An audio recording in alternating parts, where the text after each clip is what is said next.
All right. Hi to everybody that is tuning in for the anniversary episode with the Coaches Corner. We hope everybody here is going to have an awesome time helping celebrate. So just a couple words as we're getting settled in. Feel free to ask questions, get involved. Just drop things in the comment box. I'll keep an eye out there. And that's all I have to say on that. So I'm going to pass this off to Tristan. Here we go.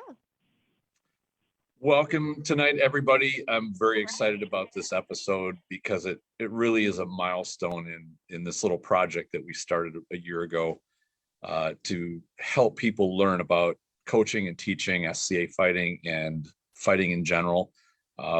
It really started from kind of a rough idea, but before I get into kind of the history, and I wanted to describe just a little bit of how we got this together, I want to start out with my gratitude. And that is with Duke Brannos and Duke Sean, who in my mind were two of the best trainers in the society. They have selflessly given their time to anybody that will listen to help make them better. And the idea that I had was to get these guys together and do something online that people could access and learn from them beyond just where they could, bring these guys in and do a Saturday or a weekend seminar. They had so much to give. I wanted to figure a way to try to get that out. So I want to thank Brannos and Sean for participating in this, taking it on, and doing so much to get this ball rolling. And fair, all of the coaches that have come and participated in all the episodes that we've done. We've just had such a great number of people that have offered tremendous insights, and I'm thankful that they participated in this and made it such a great thing that it is.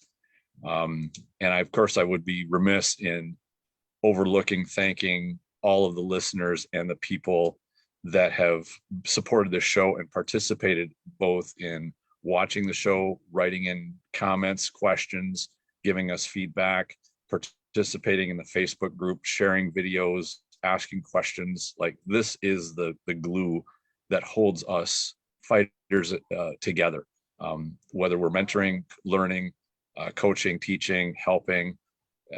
That is, to me, the magic of fighting. And it's the magic. It's beyond just the martial arts of learning techniques or moves. It's that society part. So, we've got a number of our coaches on tonight, a couple that could not make it, but if we got everybody that we had on the show over the last year in one Zoom meeting, it would just be flooded. So with that, welcome everybody. Welcome all the coaches. Thanks for joining us. I wanted to just do a little bit, and I kind of touched on it, a little bit of how this thing started. And that is, got the idea of, even before COVID, this was a year and a half ago, just before New Year's. I thought about a way to try to get all the great stuff that Brannos and Sean and some of the other trainers in the society they had, but how do we get it to more people, and how do we use maybe these online tools in order to break it out? And we started discussing it.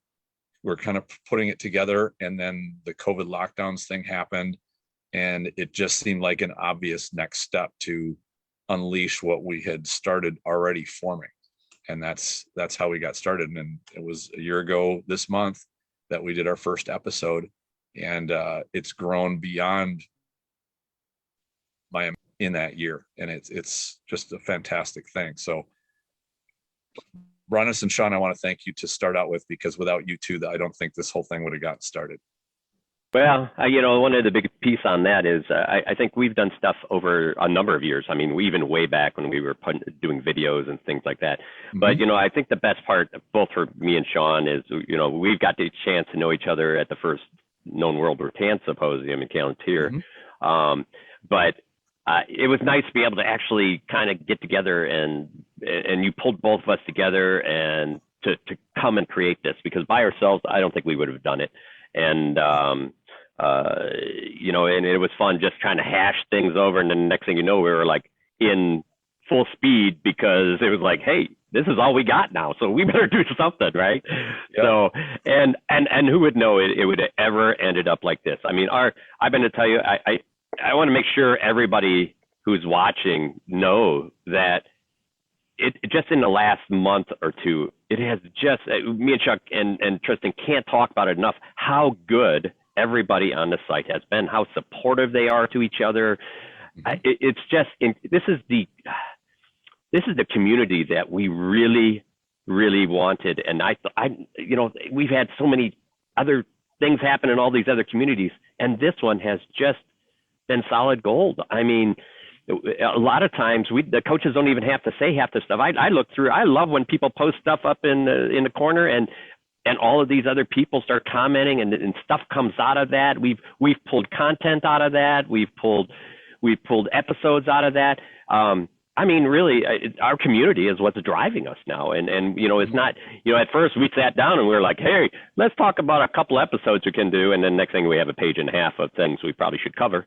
And we started burning through that. And then really it's all our, it's all the community that came back to with all of this other stuff that really created what we have now. And it is solid gold, I think. Sean, what do you think? Yeah, I mean, first off, it is. This has been one of the great honors of my life. I am grateful to Tristan for thinking of me and Brannos first and foremost in this particular endeavor. I mean, it's. I never saw my path as a fighter kind of ending up here as kind of one of the premier trainers of our sport, and then kind of went, you look back on it one day, you're like, oh yeah, I guess I've been doing that job. And I've known Brannos since KWRS that first one in 2005, and ironically, the first class that I taught, I followed a class that Tristan was teaching on fitness for fighters. And Tristan and I had known each other for some time before that too. And so it was really interesting that we all kind of got our start there, and then we've come to make this. And, and Brannos and I have been doing this in parallel for a number of years. We've never done this in competition because it's like, hey, if you get a chance to work with Brannos, you got to work with Brannos. Like, that's a guy you need to talk to. But we've never really had a chance to work in collaboration either, right? It just hadn't, there was one weekend a few years ago where I was out teaching a class back east, and he was out teaching a class out here in Las Vegas. That's just the way the scheduling had worked, right? So we just hadn't had a chance to collaborate. And so being able to get it off the ground with that to begin with the three of us, people I've known for so long and who I respect as trainers, has been really fantastic. And as Brannos said, I think it started with the three of us, but it's grown to be created. Like, this thing is driven by 1,000 people in the Coaches Corner group that are bringing up questions and answering it for themselves. And I mean, he's right. I mean, we started off with some basic material, but then there's a point at which we just kind of sit back and watch, and watch with like tremendous pride. And every once in a while, maybe we'll nudge things in a certain direction, but the people that have contributed to the community on the Coaches Corner group have all been just gracious and kind. And we don't get a lot of flame wars. We don't get conversations that get out of hand. Even with differing opinions, everybody is just very respectful, and that's something that I don't think any of us really saw happening, and I think is just a tremendous benefit to the society as a whole. We do have a viewer question, which we're going to get to in just a moment. But before we go on from the gratitude part, the one thing I want to do is tell everybody about the Coaches Corner secret weapons, and that is Vesper and Saib. They have worked behind the scenes to set up the events, the graphics, the organization. They've done so much behind the scenes that we would just be missing something not to acknowledge their contributions to this whole thing, because we really could not have gone this far without them. And they both tend to kind of step aside and let the big personalities out front, but I want to make sure everybody understands that they have contributed every bit that we have out front in the coaches side and doing these podcasts. It's just been fantastic, and you couldn't ask for better support than those two. So great job. In fact, you should come on and at least give a wave. Come on, Vesper. I know you're shy. That's right. I can hear her back there. Come on. I'm giving a virtual wave. Giving a virtual wave. See how shy she is? And I suspect Brannos can yell at And so- Saib to come Yeah, in. I think Saib went and we're going back to our tradition of eating while we're online. So Oh, good. she's Very good. not grabbing some now, food. we should be drinking rather than eating, but Well, usually I do both. So okay, well, time to kick it up a notch. Yep, I'd like there you to add go ahead, something. Eliahu. So I'd like to thank Brannos for drawing me into this. I, of course, have known Brannos for a very long time. I've known Tristan for a long time. But one of the things that I've really appreciated is a chance to get to know Sean and Thorfin and Octa better through these conversations, and look forward to seeing all of you in person and working with you in person as well. But it's really been terrific because it's so easy to lose touch with people and to lose sight of what we've spent so many years working on. And so I really have appreciated the opportunity. Thank you all. our pleasure, man. It's been great having you with us. Thank you. Hey, let's throw this one over to our baby coach Octa. And hey, what do you got to say, brother? Oh, I'm just I'm always blown away when I get to, you think you know a certain amount of stuff about a certain amount of stuff, and working with y'all across the country, right? It's always great when I figure out how much more I have to learn, because that's first and foremost. I love being a student. I love learning new things. It keeps stuff exciting, and every time we go into a new episode or I watch an episode, like 5 to 10 things pop up that I got to go research and look into and learn about, and it's been a gift. I really appreciate you guys including myself in this. It's been a huge gift to get to participate and actually have to really put my money where my mouth is and think about stuff and learn more things. And it's the sad thing is I've learned more in the last year of COVID with regards to fighting and training and teaching than I had in the previous 10 years, I think. So in a way, it's been really cool to get to know folks that I might not have ever met again. So like Eliahu said, I can't wait to meet y'all in person again, and hopefully that's not too far away. And yeah, it's just been a great gift. I keep looking forward to the new exploration of stuff. Thorfin? Right. I'll back clean up on this, I guess. So I absolutely want to say thank you to you guys for allowing me to be part of this program. I came into it about halfway through, and I think really what it was I kind of got a chance to chop it up with Brannos on Great Fighters of YouTube and stuff like that, and a couple of different little things. And I got brought in, and I'm really happy to be doing it because it's really cool to be like doing something that's proactively helping our martial art and trying to set like maybe a different mindset about how we see and perceive the what we're doing. And I think that that's a good thing. I think a lot of these episodes bring a lot of good light to subjects. And I've met most of you in person and even in passing. And so I can't wait to get around and give you guys all a big hug. For God's sakes, I've known Sean for 25 years, I think. No, about 25 years, and Octamasades pretty damn close to that as well. So, but it'll be really nice. And just going forward, I think we still got a lot of stuff to talk about, guys. So I think this could be a thing for the foreseeable future. Yeah, I would agree 100%. And in fact, we had a viewer, and we talk about this, and a viewer came by and he's like, man, a coach's corner at some of the next big wars. And it's funny because we talk about that all the time. We're like, oh, I can't wait to get together with you guys, and where are you going, and stuff like that. Only, right? Oh, I'm telling you. So definitely look for it. And it really we'll do some other, maybe we can do some other fun stuff at some of the big wars, and not only just sit and talk with everybody there, but maybe post up some major, I ran a chivalry roundtable once, and we posted up like, hey, we're going to come one night, grab your beers, come in around the fire, and we have a few people invited, and here's 3 conversations we're going to have. So let's do it, right? And maybe we'll try to kick those back up and try to get something like that running. So I'd love to see it, because those nights are great. I think Duke Eliahu had been to some of the chivalry roundtables, and we had entertainment come. Hosted them for quite a few years. Exactly, and they're wonderful. So I'm hoping maybe we can get something like that going again. Yeah, and for those people that are that have been asking about that, we have plans for whenever we can actually get to an event again, ever soon.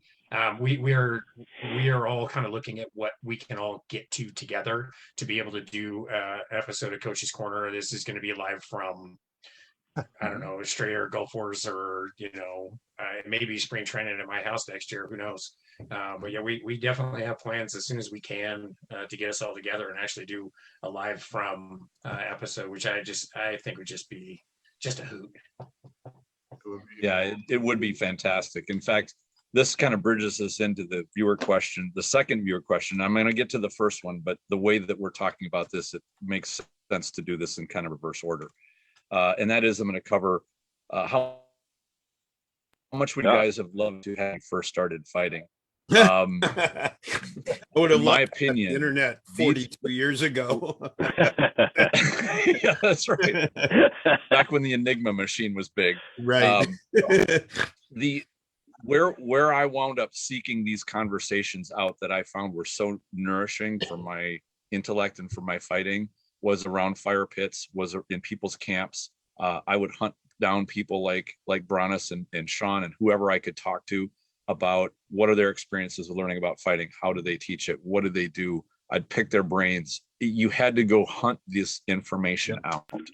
It was like a quest for the Holy Grail, or some kind of a treasure hunt, where you had to find the people, you had to make time for them, you had to find a time when they had time for you. And you could go to a Gulf War or something, and you'd be there for 5 days, and you might get, if you're lucky, 30 minutes worth of quality time on a conversation that would give you ideas for how to train, how to improve your fighting.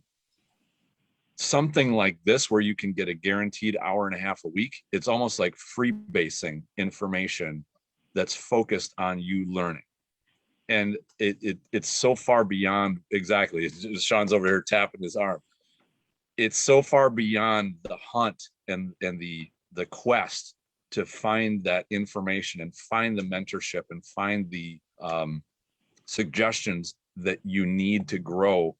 It's a world of difference. And the fact that it's over the internet feels like it's not as personal when you can't pick up a stick or show somebody, but yet there's so much more information for you to get. It may not be quite as high quality as standing next to Brannos or Sean or somebody like that, but it's the conversations that implanted the things in my mind that helped me go back to my training and say, all right, I need to look at perspective that is just really great. So yeah, Sean says he's got something on this too. So go ahead, Sean. Yeah, Brannos and I have been for a number of years, pretty much. I know for me, the Known World Rattan Symposium was the beginning for me. That was the first time that I realized that I was teaching at a known world level, if you will. I get a lot of my training influence from Sagan, but really that was the event that started it for me. And I've traveled extensively, preaching the good word, as it were. And everywhere I go, it's remarkable to me how so much of what we talk about as far as training methodology and how to learn a thing is like foreign concepts to people, right? It's like they've never heard this before. And once they hear it, they're like, why haven't we been doing it like this the whole time? And there's a limit to how much, even like me and Brannos, as much as we travel, there's a limit to like how much we can get out and do that. I know I've been very proud of the fact that I've been able to change the way people teach for a long time, but I've been doing that in pockets. I've been doing that at a weekend at a time, like Tristan was saying. It's like maybe you can get one of these guys to come out and teach you for a weekend.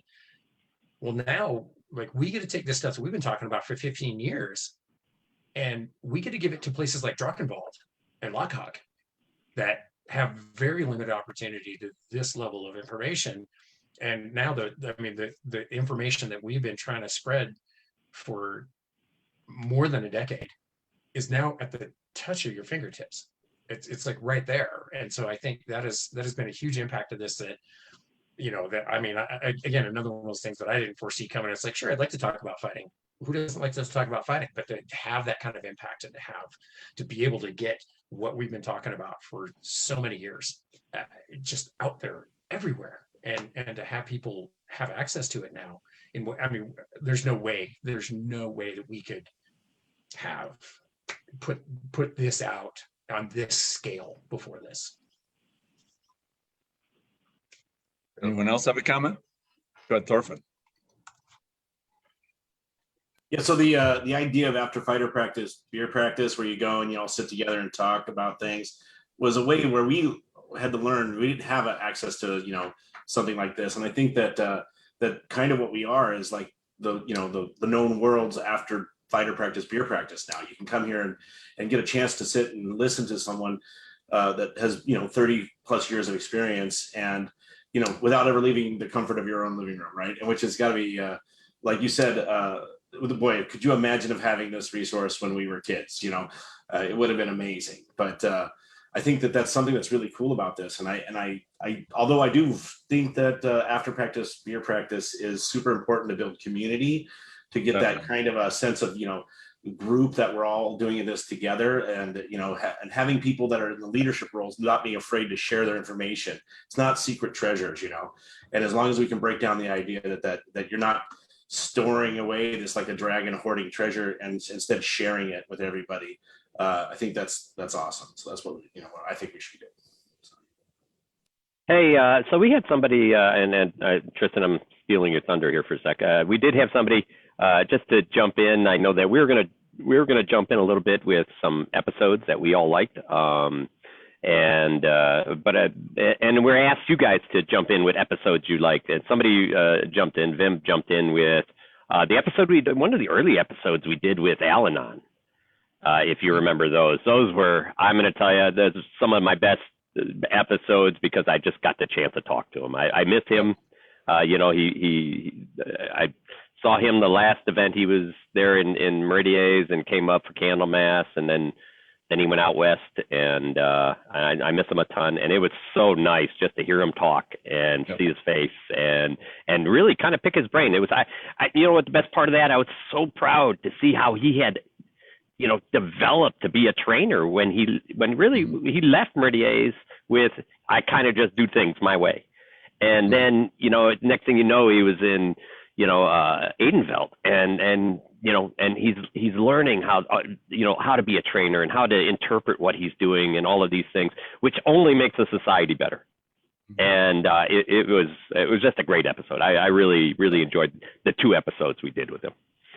Yeah, so I do want to get to the episodes we all like. And Eli, I think, had a comment on the last topic, so I just want to cover that first before we jump to that. Briefly, because I was kind of laughing initially about, wouldn't it have been great to have this when we started? And when I started, I mentioned this before, when I started, teaching fighting consisted of putting the new guy in armor and hitting him until he figured out how not to get hit. And that's what happened to me. And it's amazing that any of us stuck with it long enough to learn a better way to teach. And I did very much what Tristan was saying. I sought out people, and I traveled to them, and I made arrangements to have time to work with them, and learned from lots of different places, and put it together. And I'm been throughout all of this, since I do teach, something I do is applying that to what we do here. And it's just, this as a resource, I would have really liked to know where to go to find training, to learn training, and consequently also to learn how to train. A lot of this, all of us have been putting this together ourselves over the years. And when we talk about it, we all talk about very similar things, but in different ways. And that sheds more light on a subject to completely illuminate. It's a teaching analogy I use to describe. So you take someone into a dark room and you have a single flashlight and there's an object in the center of the room and you shine a light on it. The person can only see it from one point of view. And then you move around, eventually lighting it up until they get a complete picture of it and then start to really understand it. And that's something we do here, comparing the ways we talk about things that are similar, but we talk about them differently, gives that illumination to subjects. And it's so different than when I started. And I'm so glad that we can do this. I think that I love the flashlight analogy you put there. I think that really covers what the one thing that we could do differently. You know, all of us kind of have an idea where to go, but you're 100% right. Having multiple views of that idea allows you to really take and make your own and believe it and see all the ways we make it work, because everybody makes it work a different way. And if we can get all of those ways, then we have a really, you know, a chance to learn the best way for us. And that analogy is straight from my statement of teaching philosophy I had to write as a part of what I do. So no, I think that's great. And, you know, and it's funny because you brought that up, and I know I jumped the gun earlier on the episode thing, but, you know, I wrote a note because I wanted to cover this, and I'm going to bring it up because it just comes right back to this. And I wanted to bring up how really in the last number of months, how more people are open to new ideas on how to train people. And one of the best things I think we're communicating sometimes is people learn at different ways. And we have so many different people that sometimes we have to take different paths for them. And sometimes just having somebody come to practice and setting some slam balls out there so they can work out and be with everybody and still be part of the group, or somebody comes out and just wants to train and not spar during the day. Having all of these things, you know, I get feedback all the time. They're like, God, I can't wait you can't wait to fight again, but I really don't want to lose all this other stuff. And I think that's going to help. I mean, if you look, even now, our standard is get in armor and fight. I mean, really, I mean, it's over 50% of practices to still do that. And I would probably put it over 80%. And I think a lot of people have gotten new understanding of how we could do this all better for everyone that comes to practice, not just the guys and girls that have a sports background that are athletes, but even the ones that just come out and like, I want to get better. So it's like, okay, well, let's work through, let's strengthen some stuff, and let's build you, you know. And Tristan kind of posts up every once in a while in Coach's Corner about the people in his club that he does that with. And it's a super proud moment. If everybody back home, man, if you could build somebody, there is nothing better as a teacher to see somebody go beyond what maybe even they thought they could. I'd even call it like magic. Like, yeah, if there was something that could be described like magic, that would be it.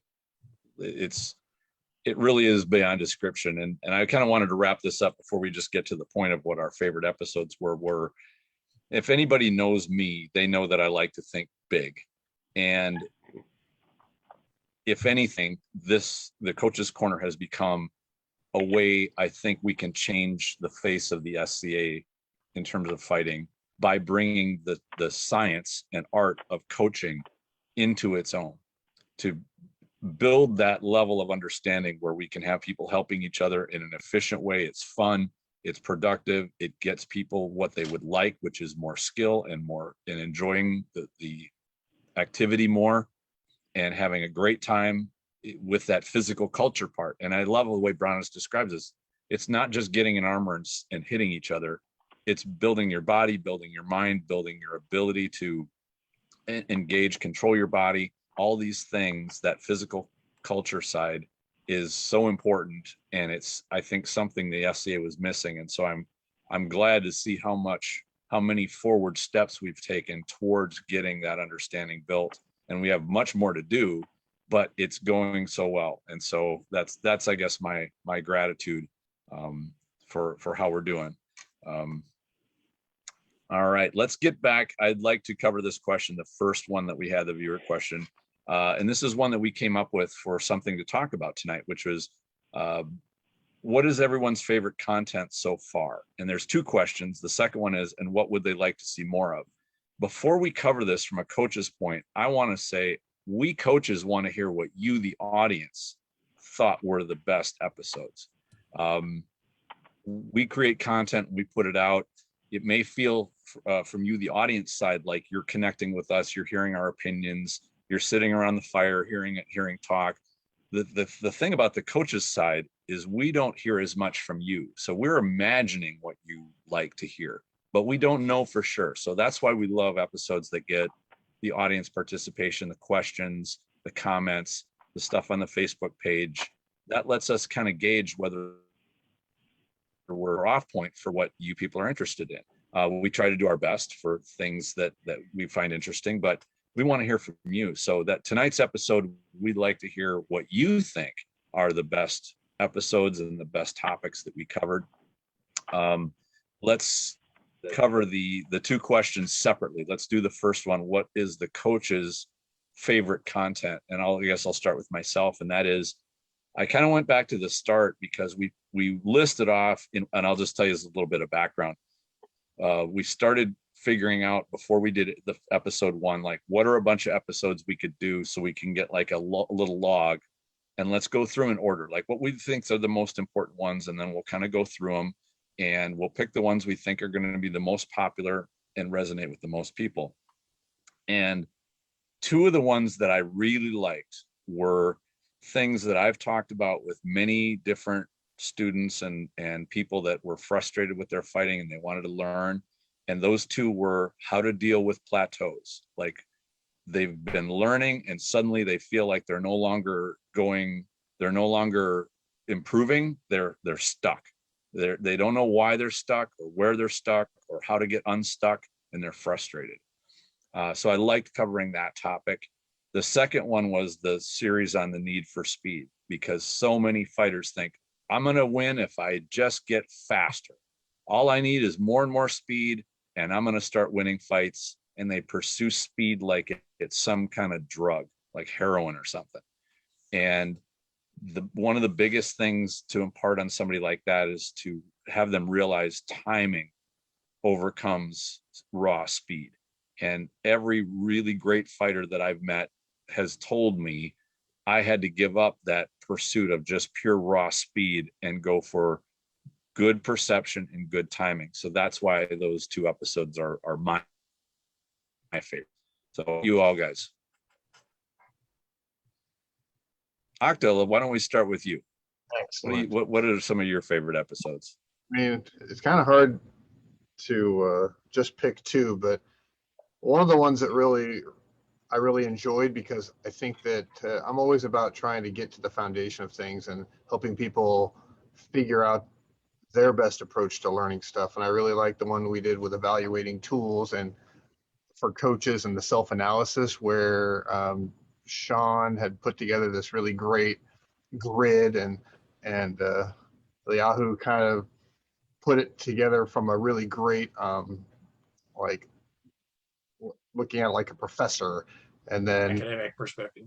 Yeah, and we really went through the whole mechanics and kind of, instead of maybe just having, hey, these are the 3 ways people learn, hey, here's the 20 ways people can learn, and here's the evolution of that learning. And if you start to see things in this way, you can approach it here. And so it didn't limit people to, well, if you don't fall into this, get hit till you learn it, or you're just totally, you can read all about it and learn how to do it, or it really, I think, expanded that, gave people more questions about looking at their own selves and figuring out how to best approach, or how to maybe ask their teachers and trainers for some tools to work that the teachers and trainers might not have known. So that was one that I really liked. And then, of course, I really enjoyed the one that we just did on all the great books and fighting resources. I love going down those rabbit holes. I have books that never leave my desk because I'll read one and that triggers something in another one, and then I put my headphones on and listen to an audiobook on a different one. So getting other people's, what their geeks are, what gets them thinking about fighting and comes up with great questions. So that was really fun. And I think a lot of people will contribute to that. And the fact that Brannos and Saab have got that great document resource where all that stuff never disappears. Those are my two most recent, just really go-to episodes. You know, it's funny when we thought about doing a book list episode, my personal thought was, oh boy, that's going to be boring. People are just going to kind of get, bored with that. We had such a great response from that episode from everybody. Like overwhelmingly, that was one of the best episodes we ever had in terms of feedback. People like, oh, this has been great stuff. I've just ordered 7 books off Amazon and I can't wait for them to get here because I want to read these things. Like, yeah, you guys almost made me want to read. I can't believe it. That's a Herculean task. Once a week or once a month, show like this just on book club. Everybody go read Musashi. And then we're going to spend a couple of nights talking about, diving. We could spend about 5 years going over that book. I know. There's only so many days and there's so many books. So yeah. Anyways, those are my 2 favorites. I mean, if I absolutely. Sean, how about some of your favorite episodes? So first, like Brannos had said, I think one of my favorite series that we do is the Conversation With. I remember when we came up with that, I had watched I'd watched Rifkin's interview with Al-Anon, and one of the things, of course, that he mentioned there was, she asked her final 10 questions there, and she says, if you could talk stick with anybody in the world, who would it be? And Al-Anon said, oh God, it's such a boring answer because everybody says it, but I want to talk to Brannos and Rockwalter, right? And I'm like, hey, I can make that happen, right? I can do that. And at the same time, there were so many fascinating things that he had said in that interview with Rifkin that is like, I have follow-up questions. So I really wanted to talk to him more, and being able to be able to sit down with him and talk to him about, what we're doing here, right? Training methodology. Like, what is your core fighting philosophy and what is your training philosophy? It's like, how do you get these concepts across to people? And that has turned into a monthly segment that has just been priceless. The episode we had with Rednor last week was just, mind blowing. I've never really had a chance to sit down and talk to Rednor for an hour and a half about his fighting philosophy. And it was just really, really great. So that whole series, I've loved everybody we've had on for that. 2 of my other favorite episodes were the one we did on neurodivergent learning types. I honestly don't recall what it was how I got the thought in my head, but it's like, this is something we need to talk about. And I think that's one that ended up being really powerful and really important, because it certainly goes along with the thing that we've been talking about forever, like getting away from the smash and bash training methodology and actually teaching people how to do a thing.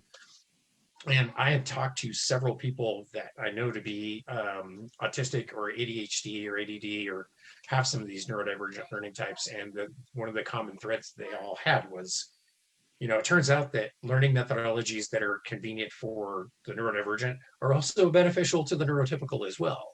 But there was one that, like, I don't even know where it came from, but when I thought about it, I was like, we've got to do this. And I think it was really powerful. And having the guests on that we had for that, having Sive and Sebastianos from the Mid Realm and having Helgi on was just really, it was great. And I think, that's one of those things where we were able to address, I think, an underrepresented minority in our fighting community, and I thought that was really important.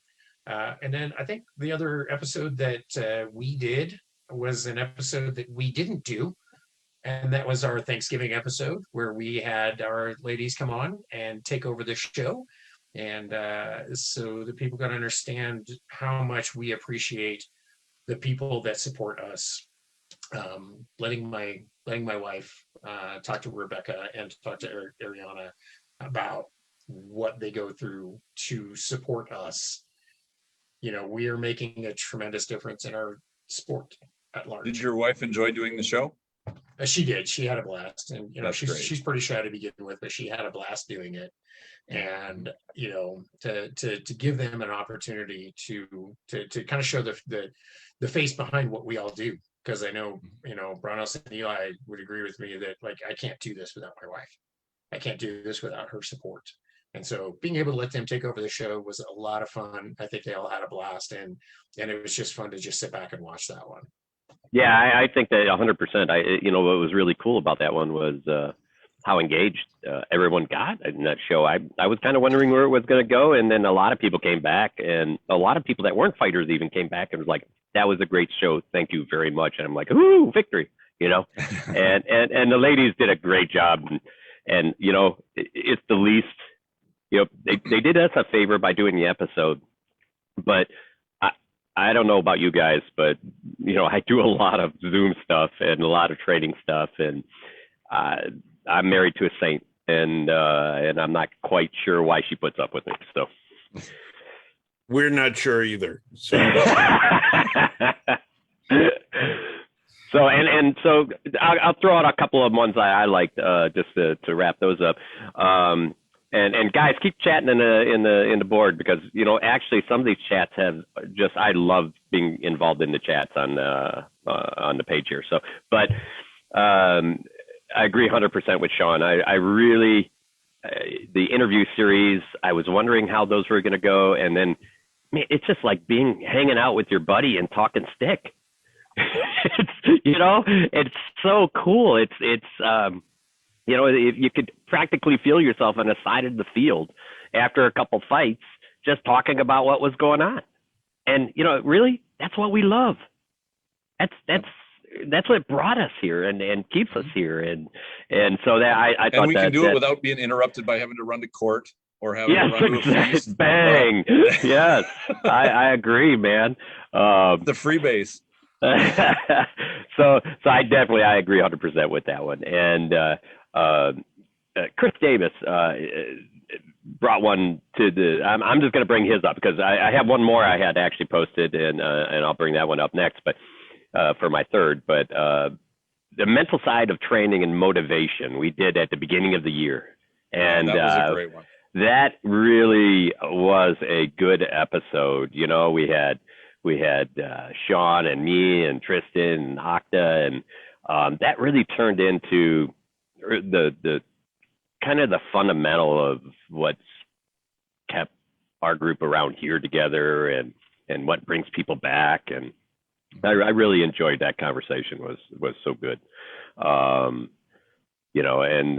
then my last one, and there's so many. I literally had to go back through my list. I pulled up the list that we have on the website of all the episodes and stuff, and I was kind of burning through it, and I was trying to think of which one. And the one I probably really enjoyed was coaching, training, teaching, discussion on footwork and how we can learn from the sweet science of boxing. Oh yeah, I kind of was like, it was one of those early ones that we did, because I thought it was so important, and it's like I still live that day to day. I still feel like a beginner, and I'm still trying to learn it, and so it's been really, really cool. So those are my three. There are so many more. I'm sure there's going to be even more after this, and but I definitely agree with some of our viewers. I looked and I was like, oh no, he's 100% right. He picked a better one than I picked, so I had to throw it out there. Nice. Eli, you had a comment. Yeah, well, Sean beat me to it, because the Thanksgiving episode where our ladies talked about things, that was wonderful to see and to hear, and so that's one of my favorites. The other one I would say is the first episode, because it was a new beginning, and it was a chance. Finally, it was this opportunity to do this thing, and all the enthusiasm, the information, it just, we started this, or you started this, invited me, and then it just kept going and going. And so that the first one, I think, because it was the first one, is my other favorite one. The episode that kind of popped your cherry, so to speak. That's a phrase nobody's used with me in a very long time. There you go. Kind of dust off the cobwebs. Yeah. All right. Who have we not covered yet? Thorfin. All right, man. Let me look at my list here. I gotta say, first off, I really kind of like the Elephant in the Room series because tackling those big problematic issues is something that really needs to be done, but no one really wants to do.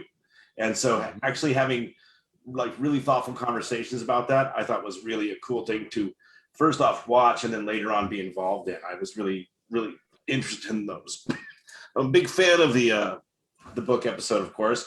And the cool thing about that one was I got to find out a lot about types of books that I wouldn't have normally purchased, to be honest with you. Like there's some really cool martial arts books that I don't own. And I go look at my library and I've got every damn book on the chivalric topics, right? But to actually have someone break down like kind of a codified martial art thing and then apply it to this, I thought was really cool. And so there's books on my Amazon list I've already ordered and they're coming in. So I'm really digging that. That was like a great resource, I thought. I liked the difference between a coach, trainer, and teacher episode, because I think that was a great series we did. Yeah, I really think it helped codify what we do and kind of our mission statement, so people can kind of see it in action. I thought that was a super cool episode. Those are my favorites. And there was like the one about the mind of the fighter there that you guys did earlier that I thought was also really brilliant. So sure. Those are my kind of shows I like. Cool. Yeah, and actually that gets us to the second part of the question from the very first viewer comment, which was, what would we like to start seeing more of in terms of content? And this is something I'd like to turn around to our listeners, because just to let you know, we have a list of topics that we always go over month to month, where we add more topics we want to talk about, and we plan them out, 6 weeks or so in advance. So we have something that we can do every Friday night. So we have what we to cover, but what we really like is to hear from you of what topics you would like us to cover. And Thorfin, I'm really glad that you brought up the elephant in the room, because those I feel it is a good thing to cover, the topics that most people are kind of frightened to actually bring up.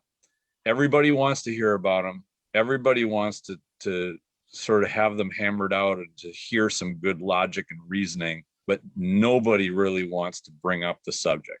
And exactly. So I view when we do that, we're showing courage, the knightly virtue of courage, to bring up something that might make people a little uncomfortable, but let's talk about it in a way that's rational, reasonable, and trying to find a good conclusion point, or at least good things to think about for how to address the awkward subject. And that's one of those things where viewer input is going to be very valuable, because we've guessed at a few of the elephant in the room topics. I mean, let's be honest, we all know that there are quite a few of them out there, but we would like to hear what you want to hear from us. And we know it's awkward, but it's easy to say, here's a subject I want to hear about. I don't want to say anything, but I want to hear what people think. So we're willing to take on that courage and take those topics and try to break them down into something that's reasonable. Thorfin, you had a comment? Yeah, just saying, as knights, shouldn't we just not be afraid of taking that leadership role in especially something that is affecting what we are known for, right? Our activity, if we don't take the lead on these things, then that's a massive failure by us. And so I think that's something that of course we should be leading the charge on facing down these elephants in the room and making either the changes that need to happen or pointing out the changes that need to happen, so that way we can continue to progress. Yeah, really. I mean, if we talk about the last number of episodes, it's interesting because those literally came from our viewers, and some of the viewers were part of them. right? So what's been really nice is that we've pulled some people in that have had those experiences so they could discuss those experiences. And, so just to make sure everybody knows, there's some examples, even though they were knights, but we have lots of knights that listen here, and lots of dukes and lots of counts and things like that. They're bringing stuff in, and we're like, hey, you want to do it with us? Let's put this episode together with some different points of view on it, kind of like as Eli puts it, but shine different lights on it from different areas. And that helps us get to that place where we can all understand it a little better. And maybe we don't have to understand it, but we have to understand or agree with it. We have to understand the other person's reasoning sometime too. So those episodes were, a number of the episodes were really brought to us by our, by the people here, right? Not the coaches, but the people watching. And one of the things that was the Elephant in the Room series was something that I recall. It was inspired by many different private conversations that I would have with people where they'd come to me and they'd say, all right, Tristan, something dark is going on. Tell me about this. I know nobody, and they do it privately, but people wanted to understand, but they knew that it wasn't a topic that could be brought up in company. And so having had so many of these things happen, and often it was, somebody got, they got R&D'd, or they got thrown out of the society. What happened? Like there's a big scandal or something of that nature, or it's something delicate, but people want to know. And that's something I personally think is important to not necessarily make total public, like broadcast all of the dirty laundry, but to understand, all right, what was going on here? Or this is a lesson. How do we find out a rational result of what is going on, rather than just try to sweep it under the rug and bury it? So I think my impression of these Elephant in the Room episodes is I think they're a good thing. They've gotten some of the most viewership, the most interest from viewers to hear some of these sensitive topics. There's obviously more that we could cover, but as we go on, we'd like to hear from you, the listeners, of what you're most interested in hearing about. Some are on topic for coaching and mentoring, and some are a little farther off topic, but these are important things to cover. And I think that they can actually ease some of the political strife that goes on within the fighting community and within the SCA or within whatever organization people are in, to try to blunt them down. Somebody have a comment to add to that? Yeah, I have something. Sure. Obviously, the focus of this whole series has been about prowess, but prowess is only one of the virtues. And having the strength to speak honestly, and the having the courage to speak honestly, and the strength to do so courteously, all at the same time, that's four virtues right there. That's an essential part of the chivalric way of living, and prowess is part of that. But prowess doesn't exist in a vacuum. Prowess without all those other virtues can just be bullying. And so we temper we talk a lot about fighting. We talk a lot about the skill, and about how to teach people to do that. But while we're teaching people how to be better at this sport we do, part of what we're also teaching as coaches, as trainers, as teachers, is the ethos around the sport, around what we do, the culture of what we do. And the culture of what we do is steeped in that respect for other people.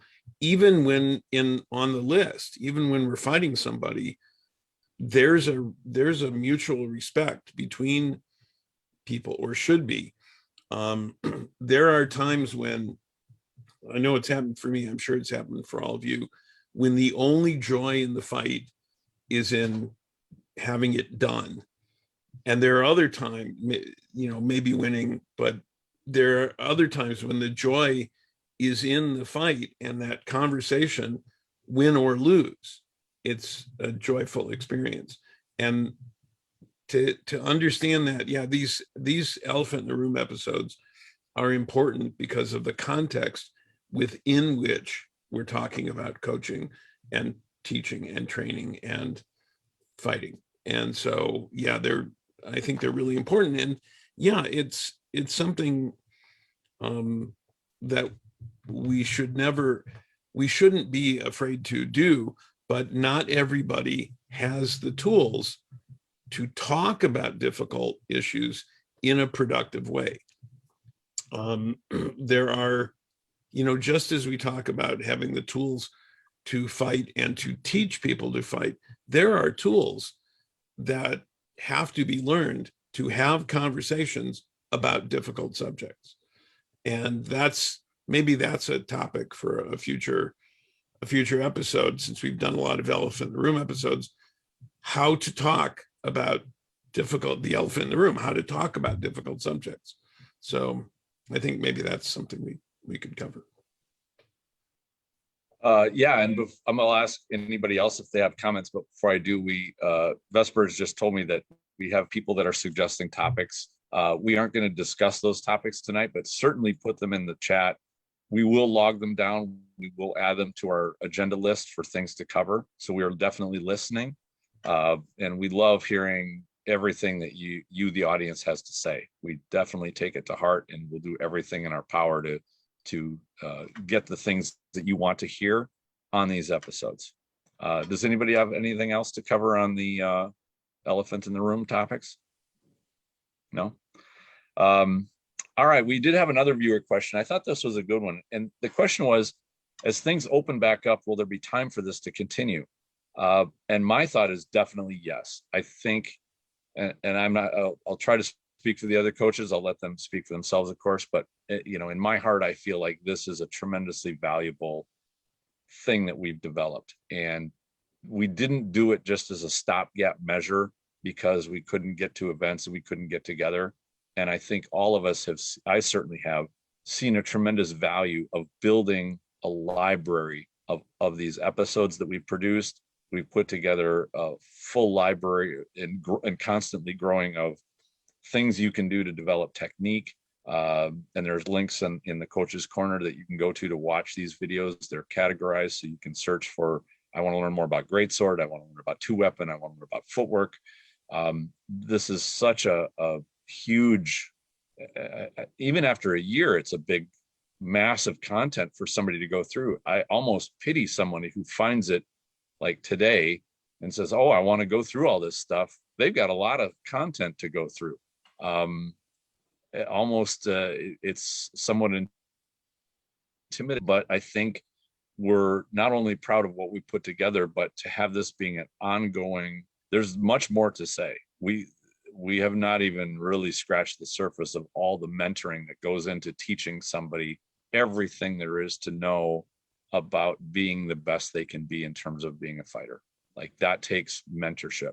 And as somebody with the dojo, it usually takes me, 5 years plus, 5 to 7 years of working with somebody 2 to 3 days a week to get them to the point where they're ready to do a black belt test. And even then, I'll tell them that's the beginning of your learning. When you get a black belt, that's when you can really start learning. So this is not just here, watch a bunch of videos, listen to some of these conversations, and then check the list and say, I got it. This is involving yourself in a culture, and you get better by steeping yourself in hearing what these great people have to say, and it's starting to absorb it. And there's really no destination. There's no time where you can say, yep, I'm good enough, I'm done, I'm a master. Like, that never happens. And then you can ask any of these people on here, it just doesn't work that way. So and this is very special to all of us. So I can't see that this would end as events start to open up. And I think Coaches Corner is going to definitely keep going as we go forward. What would you all have to say about that? Yeah, I'm going to jump on that. One of the things that Tristan just mentioned, if you're late to our program, you've got roughly, after a year of doing this, you've got roughly 75 hours of video that you can go through on our YouTube channel to cover anything, any subject that you have. And one of the really awesome things about this over the last year is, there's so many forums that are out there. There's the Ask the Chivalry page that's out there, where people, ask a question. And now I get to say, well, here's my basic thoughts on this. And if you'd like to know more, here's the link to the video that we did on this episode that covers exactly what you're talking about. And being able to reference back to these things. And that, that's one of the things about all the interviews and all the SCA related content that's been going on over the last year is this is all documented now. It's all available online in ways that it just never has been. And so being able to just pick up a link for somebody to say, how do I do a thing? It's like, okay, well, we talked about that. Here's our take on it. And if we haven't talked about it, we'll put that on the list, and we'll get on that, and we'll talk about it. But as far as staying around, I mean, kind of goes back to what Tristan was talking about before. We were talking about this like 6 months or so before the pandemic hit, and the holidays hit, and things kind of faded a little bit, and then there was, I think, to some degree at the beginning, there was a bit of, perfect is the enemy of the good, where we're all sitting around. It's like, okay, what's going to be our first episode, and how are we going to do this, and how do we want to cover all this? And I think we were kind of got mired a little bit in how to launch and how to have a good launch. And then when we just decided to do this with that first episode that Eli was talking about, it's like, okay, so at the time we had me and Brannos, Eli, and Tristan, and we covered basically a very short synopsis of our foundational training philosophy, and then later broke that out into full episodes for each of us. Brannos was a little late to that one when we had to say, hey, remember you were going to talk about this thing? And he's like, what was I going to talk about anyway? But when we decided to... Nice, throw me under the bus. I'm sure I got something to say. It's got to be in there somewhere. But yeah, when we decided to just do it, when everything got shut down, the pandemic happened, that's when we were just like, there just came a point where we're like, fuck it, just do an episode, just launch. And then as we mentioned before, it's just taken off from there, and it's been great. And but this is something we've been planning on doing for a while. And as Tristan said, we just scratched the surface. There's so much more that we can talk about our sport, and we got time to do that. Yeah, I agree 100%. And in fact, I mean, there's so many other things that we can bring into it. I mean, thinking of all the new video review stuff we could do, all of the stuff we could see from Crown Fights now coming forward, and big events and big tournaments. There's a lot of new video coming out. Somebody brought up a point, and I wrote it down already. It's like, we could have a whole separate night if people wanted to do a book club, even if it's twice a month. It's like, hey, we're going to read this book. Anybody who wants to join us, come Zoom, right? Mm-hmm. And just like Sean broke out video review. Things are going to change. I mean, we know that, right?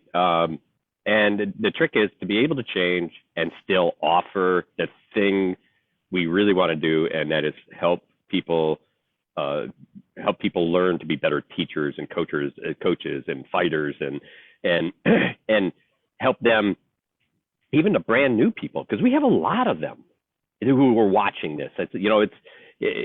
We don't really gear on that, but they're learning from this because we're telling people how to, the things we need to watch for. They're getting a chance to listen to some of the greatest fighters that have been around for a long time, that, that nobody has that chance unless you live by them.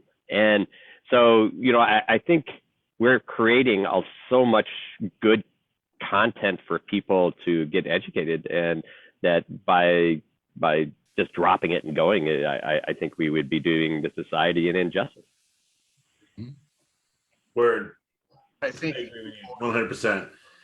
I mean, I think that if we were to even go and do live like events, like practices or training events that we could then organize to say, like, okay, 3 of the coaches from Coaches Corner are coming to this thing, right? And then we could actually have like on the ground and then come back and be able to discuss that in an episode as well. I think that this has got this going forward. I see there's a lot of application for this, and it's not, I don't think, like you said, Brannos, I think it'd be a disservice to stop it. When, you know, my lady, and I've had other people come up to me that watch it who aren't even fighters. They say that they're learning things about like how to apply some of these kind of mental like training things to other activities in their lives. And I'm like, well, I never even thought that we would have that kind of a layered effect on outside, you know, of the fighting community. And I think that that's alone is super cool. And just having people being not afraid to talk about that kind of stuff. So I think that's what I really think that there's so much more for us to do that I can't wait for, even when we're live, to still have this going. In fact, I think actually having live events is going to give us even more fuel for the things that we talk about. Because right now, as everybody's home alone, most of them haven't gotten an armor. Most of them have not trained.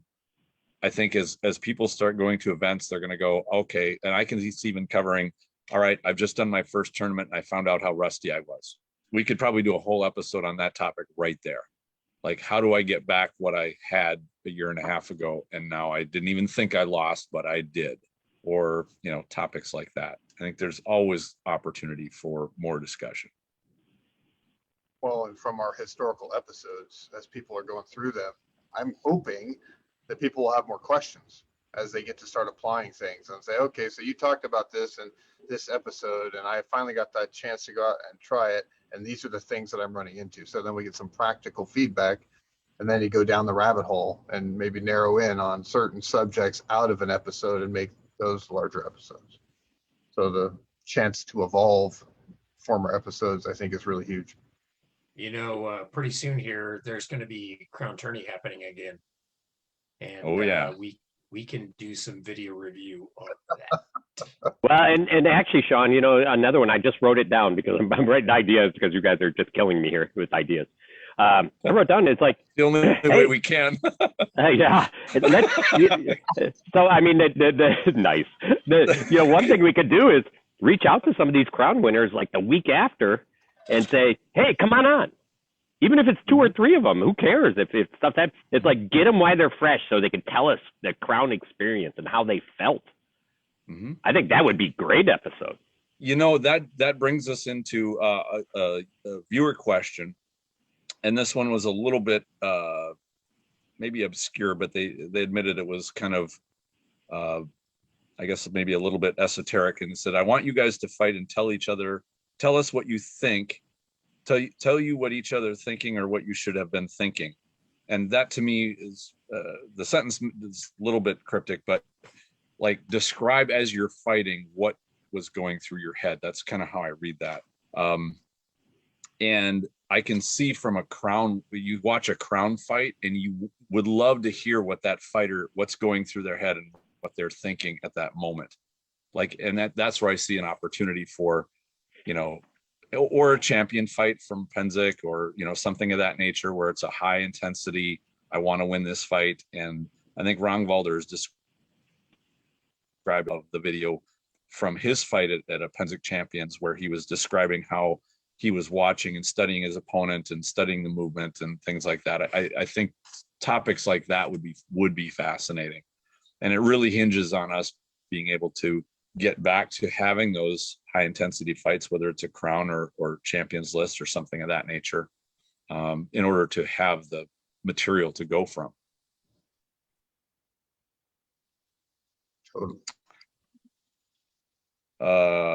Any comments on that? So yeah, going forward, I will tell you, listeners, we coaches love doing this show. We love talking with each other. We love having you, the audience, listening and providing comments. But to be a little bit selfish, we just love talking stick and love talking these topics, and we'll get together regardless of whether there's an audience or not. We really dig it. It's funny, a little behind the scenes magic for everybody. You know, we usually log in about a half an hour before we go live for any of these episodes. And, you know, if you're 10 minutes early, you're already 10 minutes late. Because we'll get on to start the call, and like as soon as we get on, stickity stickity stick. Like I mean, we start talking stick from the moment we get going. I mean, we just kind of can't not, and it's and that's I mean, and that passion and that love for what we do, and being able to talk to each other, and really being able to share that with you, the viewer, is why that's why we're doing this whole thing. And I've mentioned several times on different episodes that like this kind of the whole thing came about like we were talking earlier, that fireside chat. What do you do when Joe random guys walking through Penzic and he comes over to the Legio Draconis campfire, and there's Sean and Thorfin and Octa all sitting around talking stick? What do? You sit down and listen. Right? Yeah. That's what you do. And now we get to give that to everybody. It's like, yeah, we do. We're going to keep this going because, man, we love talking to stick. Mm-hmm. And one thing, having been that guy that's wandered into camp and sat down and listened to the elders talk about fighting, the one thing is you don't really feel as though asking a question is terribly appropriate, because you don't want to interrupt some great knowledge being shared. But here, everybody is inviting questions. We would like to hear what you have that you're curious about. And being that you're listening remotely, you can not feel that same intimidation factor of saying, wow, I don't want to get in between Duke so-and-so and Duke other guy talking. They're geeking out on fighting. I just want to sit and absorb. And absorbing what they have to say is definitely useful. Being able to step in and say, hey, can you tell me about this? Because I know a lot of people don't have that type of courage. I know that I didn't when I was, much younger. It took a while for me to establish that I was serious enough that they wouldn't just look at me and go, who are you? Get out of here. So we want to take down that intimidation factor and definitely invite everybody to say, bring your questions, bring your thoughts. Let us help you. We love talking this stuff, and we love people that are interested in talking this stuff. We know it's not for everybody, but the people, if you're here listening, you have an interest. If you have a question in your head, let it out. Let's hear it, and you can hear from all these people. So I love this forum for that. You can sort of have a level of bravery you may not have as you're sitting around that fire. Well, and 15, 20 years ago when I first met Sean, I still remember hanging out. I'd never met anybody that thought mentally in fighting the way I thought about it. And I just thought I was weird and strange, and nobody ever had anybody to talk to. And I'm sitting in the basement of Duke Sven's, and there's Sean, meeting him for the first time, and we were up until 4 a.m. talking, not necessarily technique, but all of the mental aspects and just deeper dives. And it was finally like I found my people. It's like, oh, I'm not just strange and weird. There's other people thinking this stuff. So it's not just me. Yeah. So, go to bed for 2 hours and then go fight in a war all day. That kind of sucked. But the conversations in the basement, I mean, that opened up a whole new world. And so, yeah, you're not alone out there. Mm-hmm. And anyone else to add something? Just real quick, I want to say I didn't realize these were being recorded. I thought this was like a weekly Zoom meeting between us guys just talking. So there's a whole audience out there. Oh man, I'm gonna change the stuff I say. Well, you're not gonna be able to say fuck as much, are you? All right. Cool. I'm seeing that we don't seem to have any more user or audience questions. Is there one I missed? No, you've done it. I've been writing down. I want to just thank everybody. They're throwing. I've probably got over a half a dozen things that people are throwing out there about the new episodes coming up. Keep them coming, you guys. Those are awesome. We're writing them all down, and we definitely will look at. There's a couple of them that actually are on our list coming up. If you go to if you go to the episodes list where we post every episode and a YouTube link and a description, you can actually page down that list, I believe, and see some of the upcoming episodes. So if you get a chance, take a look at those, because you might see some stuff that you're really interested in and want to save a day for us. So please take a look. We've started making events for those as well. So we do all of our broadcasting on this through the Known World virtual fighter practice page that our gracious host Vesper had set up. So she put those out there, and we've started adding those as events a little more ahead of time. Once we kind of figure out what we've got coming up for the next 4 to 6 weeks or so, we'll create events for those. And some of those are going to be just the topic, and there may be some details to get flushed out, like who's going to be joining us on an episode or what have you. But those are coming out. We're publishing those a little bit earlier now, so you'll have a better idea about the episodes that are coming up. So Vesper is given me permissions in the group there to start making events. So as soon as we get done with our coaches meeting, we'll put that up. And as the guys have mentioned here, we're always looking for topics. There's always something to talk about. But really, any one of us, or even just in the Coaches Corner group, you can just throw something up there and say, "Hey, I want you guys to talk about this." We'll make that happen. And you'd be surprised at where some of these topics come from. I've got one of my grand squires who I see on a pretty regular basis, and she's like, "You guys need to talk about this. You guys need to have this guy on." I'm like, "Okay, we'll do that." They come from everywhere, so they might as well come from you. Tell us what you want to hear. Tell us what you want to talk about, and we're happy to. One thing about coaching is, as you get into it, if you haven't started already, is you realize that as a coach, the closer you are to your student, the more effective you can be at teaching. The more you listen, the more you find out where their mind is, what their interest is to that, the more effective of a teacher you will be. And that's what we try to do here on the show, is to have a good connection with what the audience wants to hear. So the more we hear from you, the better we can respond to it. All right, so we got about 10 minutes left in the show. There's a question that I put on our list of things to cover that I'd like to throw out there and ask each one of you. And that is, what is your most profound teaching moment, or your most profound coaching moment, where you felt that it went really well, that you were able to help somebody and have them really shine to the point where you realize that you helped them?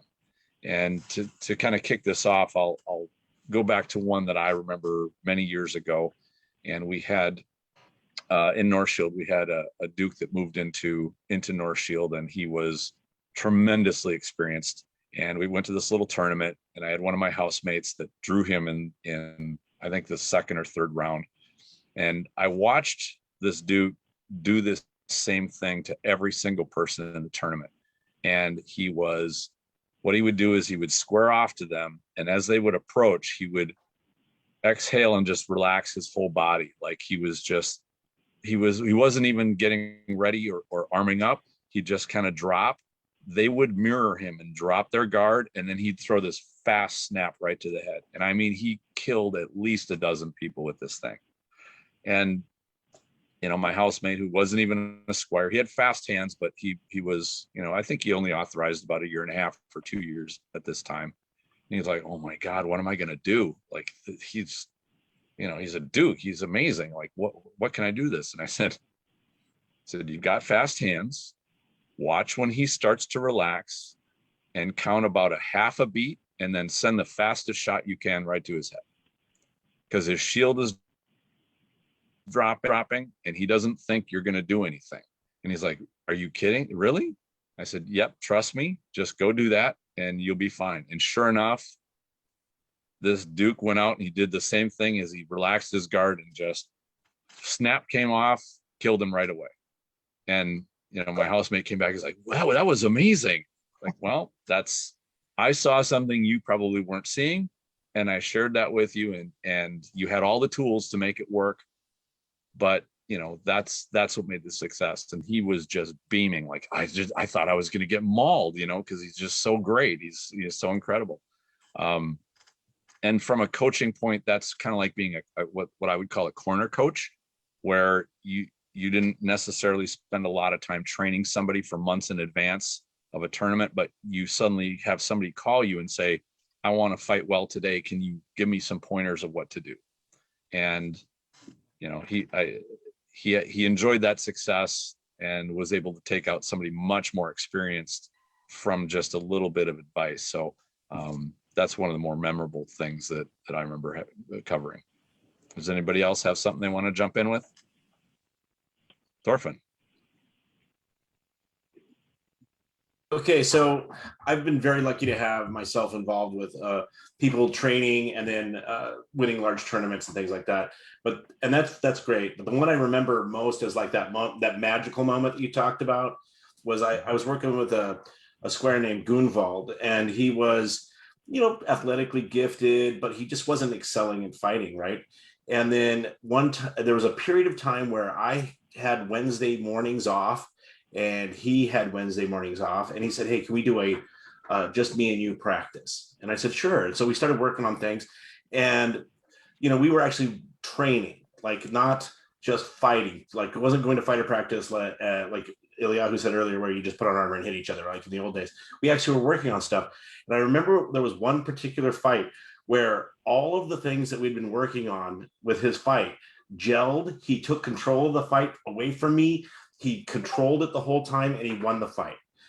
And I was like so happy. I was beaming, right? Like I lost the fight in his training thing, but it wasn't about that. It was about this perfect moment, right? Of him actually achieving something through all of his training. All that came into this moment.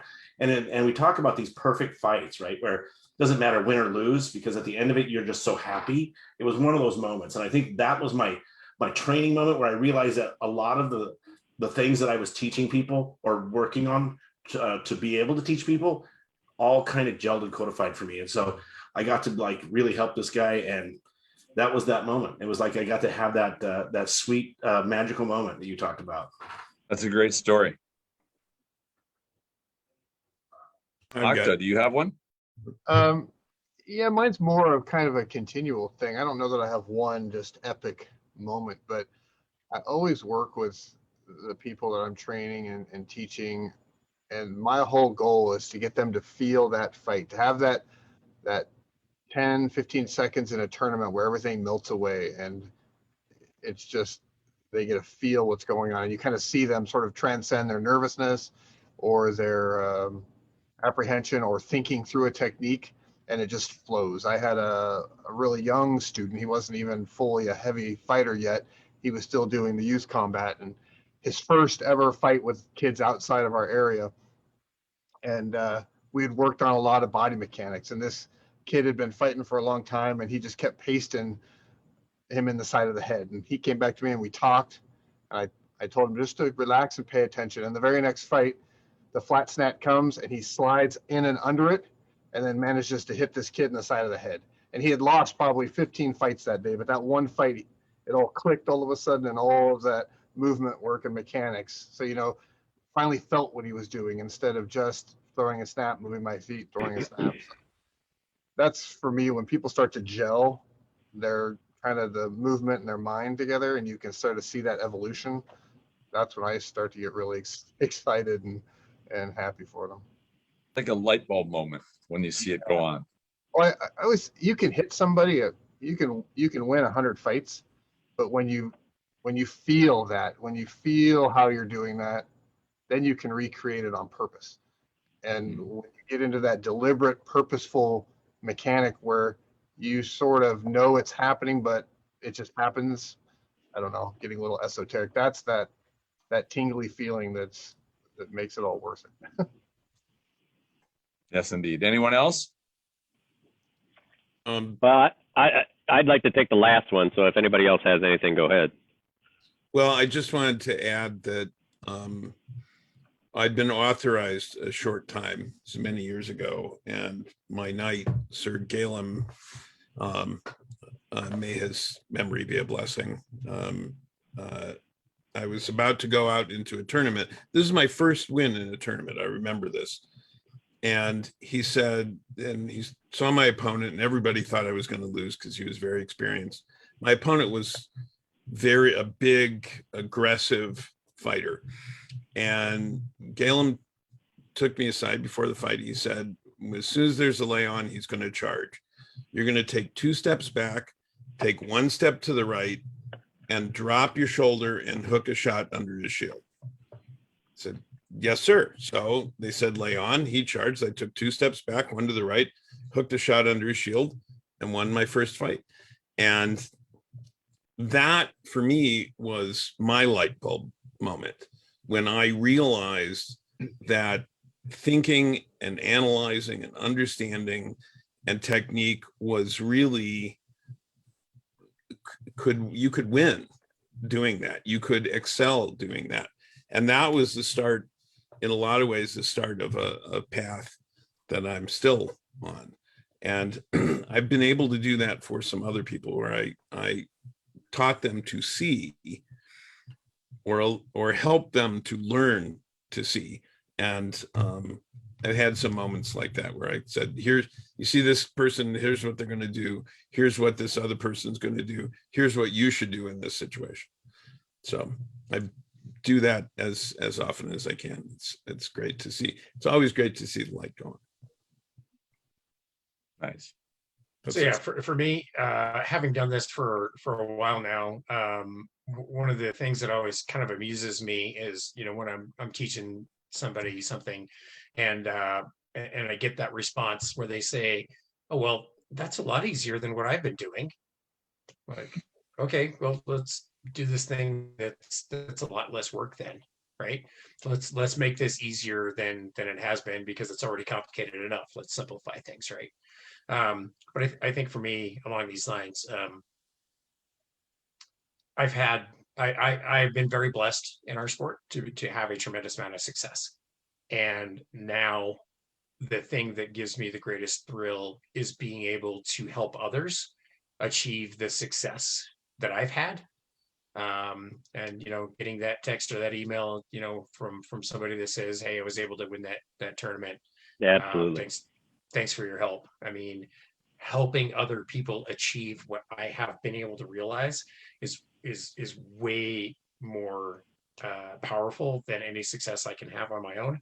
And let's face it, I still like winning tournaments, but being able to help other people win tournaments, that's even better.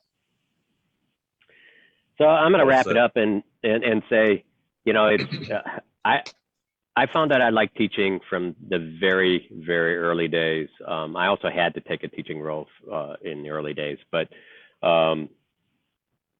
it's been 30 years of teaching people, and some people will probably not like hearing this, but there was a little bit of controversy when I became a Pelican, that I became a Pelican because I was teaching fighting.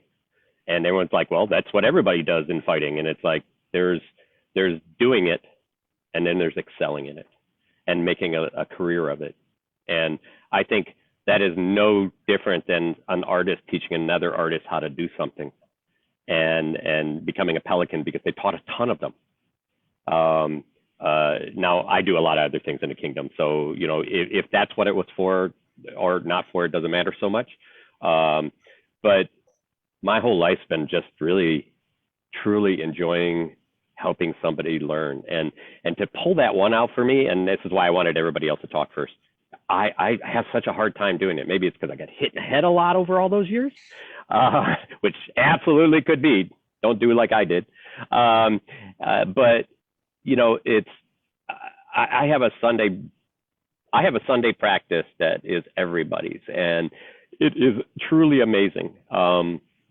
I see people like Octa show up and do some stuff, and then all of a sudden get excited about it, and then I get excited, and the way I have people like Sir Elizabeth and Angie and Paul and all of these guys from England and Ireland, and we have Wilfric and Craig from Sweden, and it's just been, and everybody's getting excited, and we're all learning together, including me, and it's just incredible to me because I'm not the only one that's teaching there.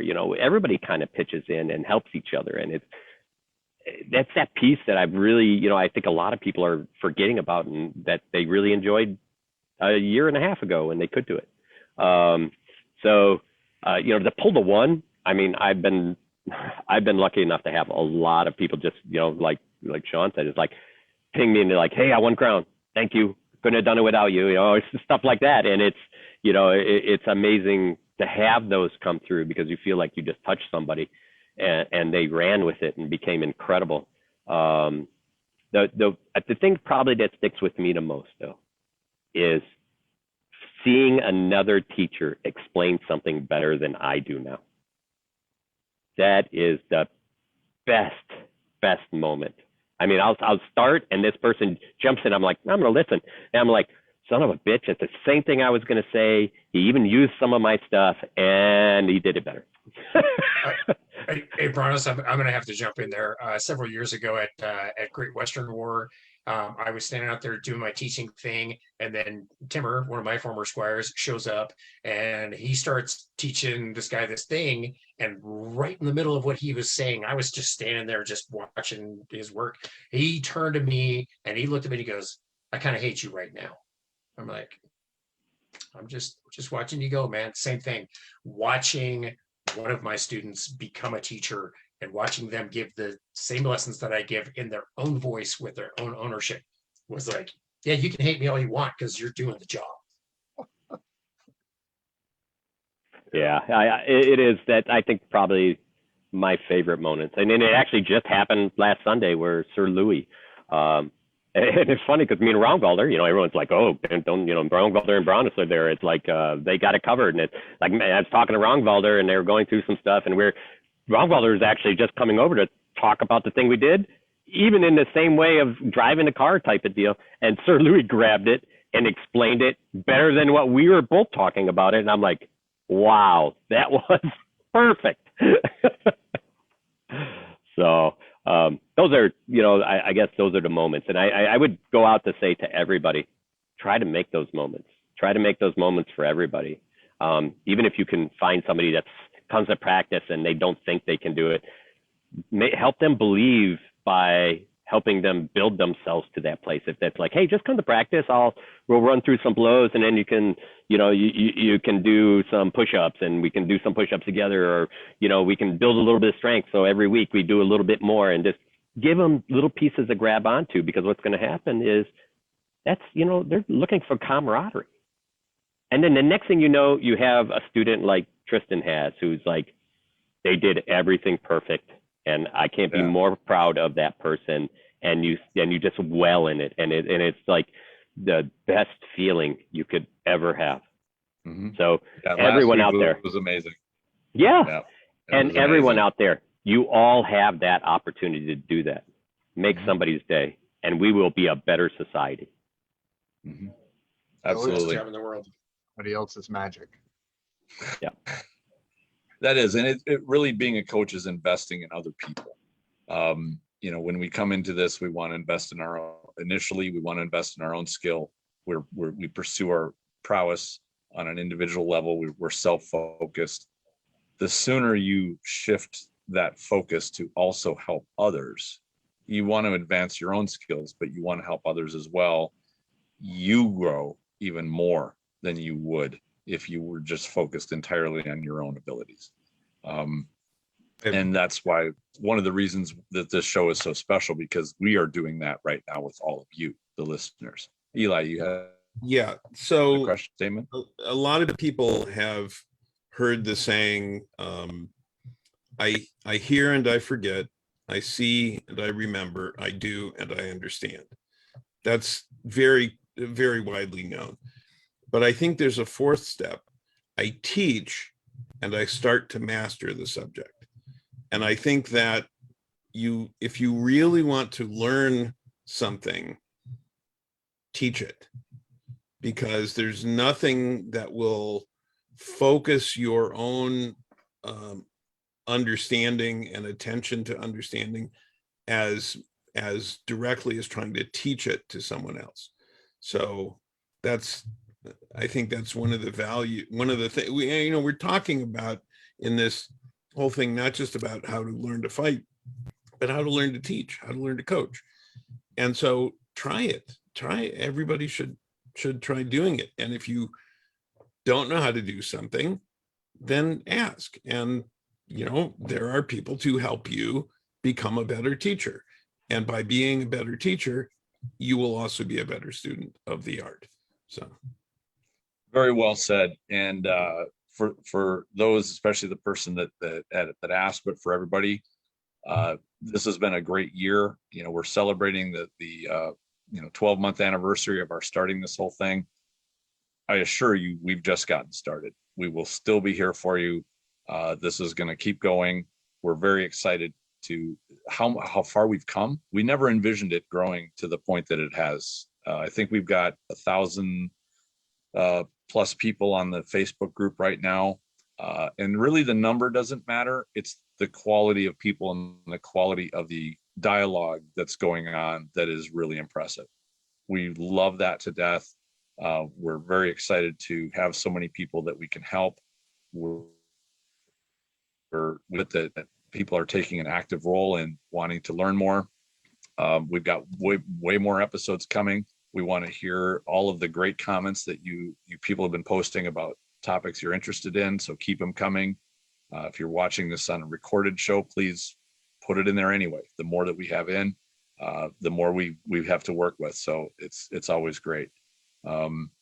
This show ran a little bit long, but we're like that. We love talking about this stuff pretty much as far as we can go. So we're going to wrap this up.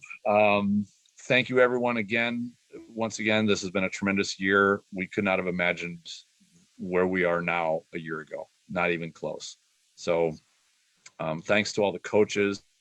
Thank you to Vesper and Saib for all the logistical stuff you've done on the background. We couldn't have done it without that help. And to thank everyone in the audience for listening, for being an active participant. And I'll just leave you with this one last little bit of advice. You will learn quite a bit from listening. You'll learn even more when you ask questions and when you actively engage people that want to teach you. That's just the formula. So with that said, have a good night, everybody. Have a great weekend, and we'll look forward to you on the next show. Hey, real quick, Tristan. Sure. Let's throw out next week's show, because you just actually brought the whole thing up. And next week's show, everybody, teaching in a vacuum. And Tristan brought this up. It's like how to become a teacher or coach at any level of experience. And I think you just covered it really nicely. Thanks for the lead in. And we look forward to seeing everybody there. Absolutely. And this is going to be a show focused on, I'm not a Duke, I'm not a knight or somebody that's got tremendous fighting skills, but people need to be taught. So how do I do it? That's really going to be the thrust of next week's show. So tune in for that. And we're looking forward to next. All right. Right on. Hey, thanks everybody. Thanks for a great year. Yep. Everybody stay safe. Thanks for the great year.